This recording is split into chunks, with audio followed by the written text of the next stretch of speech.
गरीब और अमीर होता है सिर्फ और सिर्फ स्वभाव से। स्वभाव में दरिद्रता है तो तुमसे बड़ा गरीब कोई नहीं है, और स्वभाव में उदारता है तो तुमसे अमीर कोई नहीं है। एक राजा ने चढ़ाई करी, एक संत आ रहे थे, सैनिक दौड़ रहे, मारो काटो भागो। संत से कहा हट जाओ। संत ने कहा भैया क्या कर रहे हो? बोले आज पूर्व प्रदेश के राजा ने पश्चिम प्रदेश के राजा पर चढ़ाई करी है। बोले क्यों?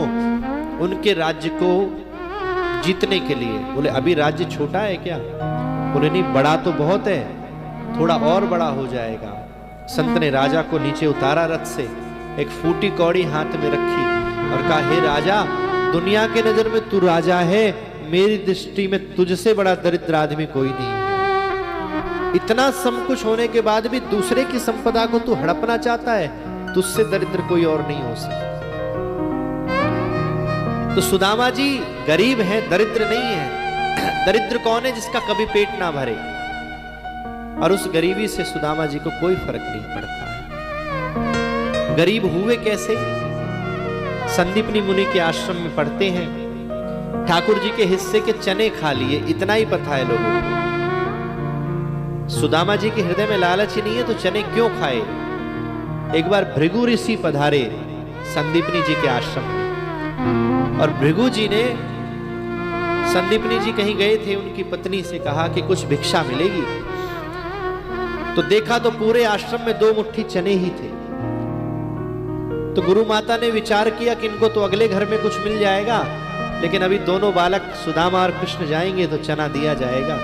तो कहा कि कुछ नहीं है। भृगु जी ने दिव्य दृष्टि से देखा तो चने दिख गए, और तुरंत शाप दिया कि इस चने का एक भी दाना जो खाएगा ना वो लक्ष्मीहीन हो जाएगा, दरिद्र हो जाएगा। और यह बात सुदामा जी ने सुन ली, और जब चने देकर गुरु माता ने भेजा तो जल्दी जल्दी सारे चने इसीलिए खा लिए कि एक दाना भी अगर मेरे कृष्ण ने खाया तो मेरे कृष्ण कहीं गरीब ना हो जाएं, कहीं दरिद्र ना हो जाएं। इसे कहते हैं मित्रता भैया। आज का कोई मित्र होता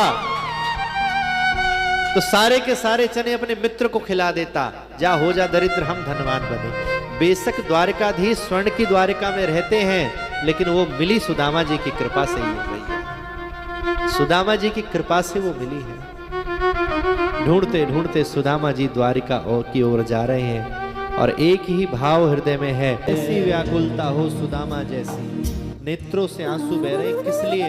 एक बार बस कृष्ण से मिलन हो जाए। द्वारपालों ने सम्मान से रोका। कई जगह हम कथाओं में देखते हैं सुदामा जी की झांकी निकलती और द्वारपाल धक्का मार देते हैं। जिन ब्राह्मणों के चरणों का प्रक्षालन, पाद प्रक्षालन स्वयं श्री कृष्ण रोज करते हो, उनके सेवक द्वारपाल किसी ब्राह्मण को धक्का मार सकते हैं क्या? जय जय, बहुत सुंदर सेवा रही भैया, बहुत। ब्राह्मणों ने प्रेम से रोका, ठाकुर जी के कक्ष में गए और एक ही बात कही, एक ब्राह्मण आया है प्रभु। कैसा ब्राह्मण है? जैसे सुदामा शब्द कान में पड़ा, ठाकुर जी नंगे पांव ही दौड़ते चले आए, हृदय से लगाया, अपने सिंहासन पर बैठाया, नेत्रों के जल से सुदामा के चरण देख सुदामा की दीन दशा, करुणा करके करुणा निधि रोए, पानी परात को हाथ छुयो नहीं, नैनन के जल सौ पग धोए। सुदामा जी को बड़ा सुख मिला भैया। आज मैं जो कुछ भी हूं, ठाकुर जी बोले, सब विप्रों के आशीर्वाद से ही हूं। विदाई हुई दूसरे दिन, ठाकुर जी ने वह चावल ग्रहण किए। सुदामा जी ने चावल छिपाए, ठाकुर जी ने ढूंढ के प्राप्त किए। विदाई में कुछ नहीं दिया, और सुदामा जी जब पहुंचे अपने कुटिया के पास तो बड़े बड़े महलों की प्राप्ति हो गई। मांगते तो कितना मांगते, थोड़ा बहुत सोना चांदी जो साथ ले जा सकते थे, नहीं मांगा तो कितना दिया।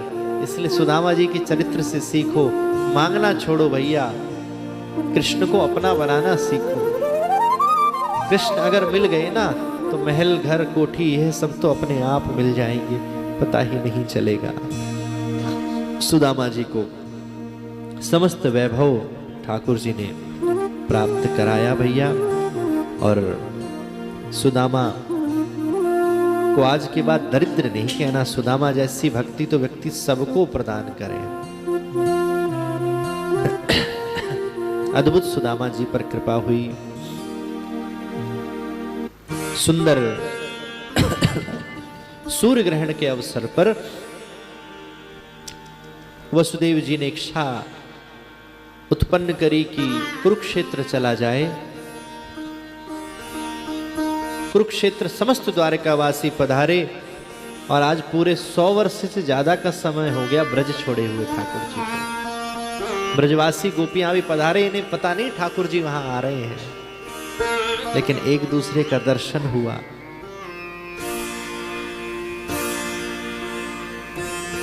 अद्भुत दृश्य है। ठाकुर जी अपने शिविर में बैठे हैं और उस शिविर में ठाकुर जी को मां यशोदा की शब्दों की ध्वनि सुनाई पड़ी। बाहर गए तो साक्षात मैया पधारी हैं, चरणों में गिर गए, हृदय से लगाया, ले आए, अंदर बैठाया, मां के चरण गोदी में रखकर बैठे और मां से एक प्रश्न किया, मां जब मैं गैया चराने जायो करूं और कभी कभी आए हुए में थोड़ी देर हो जाए तो तू ऐसी व्याकुल हो जाए और मैया बोले कि अगर 5 मिनट और ना आता तो मेरे प्राण निकल जाते। आज 100 वर्ष से मैंने ब्रज को छोड़ दिया, ऊपर समय हो गया, तू कैसे जीवित है? अरे लाला, तू मुंह को छोड़ के गयो ही कहां? मेरे हृदय में देख कैसे बरसात हो रही है भैया।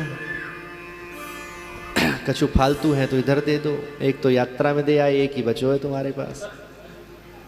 हाँ, बढ़िया वाला आईफोन था तो वो यात्रा की भेंट चढ़ गया, अब जे ही बचो है, ई चढ़ जाएगा तो फिर फोटो कैसे पहुंचेंगी भक्तन के पास। ये सीजन चलता है कभी कभी, अब थोड़ी देर से चीजें गिर रही हैं, चढ़ा जाओ भागवत जी को, यही कह रहे हैं।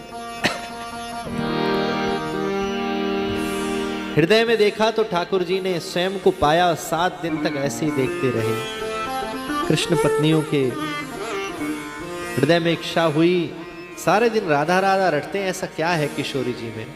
समस्त पत्नियां आईं, किशोरी जी के शिविर के बाहर एक परम सुंदरी दासी का दर्शन हुआ, देखकर प्रणाम करने लगी। दासी ने कहा, नहीं नहीं नहीं नहीं नहीं, मैं तो सेविका हूं, स्वामिनी तो अंदर है। आदि तो वहीं से लौट गई, सेविका इतनी सुंदर है तो स्वामिनी कैसी होंगी? आदि अंदर गई, एक और सेविका बाहर वाली से भी कई गुना सुंदर मिली, उनको प्रणाम करने लगी। उसने भी कहा मैं भी दासी हूं, सब लौट गई, अकेले सिर्फ रुक्मणी जी अंदर गई और जैसे ही तप्त कांचन गौरांग स्वरूप को देखा, उस दिव्य प्रकाश को देखकर मूर्छित होकर गिर गई रुक्मणी जी। बोलिए श्री राधा रानी सरकार की। वापस आई, समस्त पत्नियों ने पूछा कैसी है राधा रानी? बोले उनको देखने के बाद इस संसार में कृष्ण के अलावा कुछ नहीं दिखता, जहां भी देखोगे श्री कृष्ण ही दिखेंगे, चाहे नेत्र खुले हो चाहे बंद हो। ऐसा लगता है कि जब थककर विश्राम में हमारे श्री कृष्ण लेटते हैं, उनके श्याम वर्ण को गौर वर्ण कर दिया जाए तो वही हमारी किशोरी जी है। और निश्चित ही किशोरी जी और ठाकुर जी में कोई भी फर्क नहीं है, जरा भी फर्क नहीं है। जो भेद मानता है वह अनुभव नहीं कर सकता। इसलिए हर स्थिति में किशोरी जी और ठाकुर जी दोनों की आराधना करो। वृंदावन का वास हमको मिल रहा है, ये किशोरी जी की पावन कृपा से ही मिल रहा है भैया। उनकी कृपा के बिना यह संभव ही नहीं था। अद्भुत और श्रीमद् भागवत धर्म का उपदेश, ये सबसे अद्भुत बात है। ठाकुर जी अपने पुत्रों के संग सत्संग करते हैं नित्य। एकादश स्कंद में हम प्रवेश कर रहे हैं, लेकिन कई बार ऐसा होता है कि रूप, यौवन, धन, संपत्ति, प्रभुत्व, ये सब मिलने के बाद जीवन में सत्संग की कमी होती है तो व्यक्ति अभिमान में डूब जाता है। और द्वारिकाधीश के पुत्र हैं तो सब कुछ है जीवन में, सत्संग में मन नहीं लग रहा है। संतों की महिमा ठाकुर जी सुनाते हैं रोज, पुत्र नहीं सुनते हैं।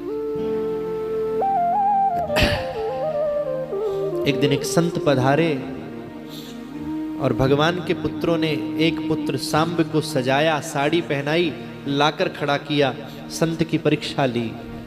इसके गर्भ में स्त्री है या पुरुष है, कन्या है या पुत्र है। संत ने कहा मेरा ये काम नहीं है बताना,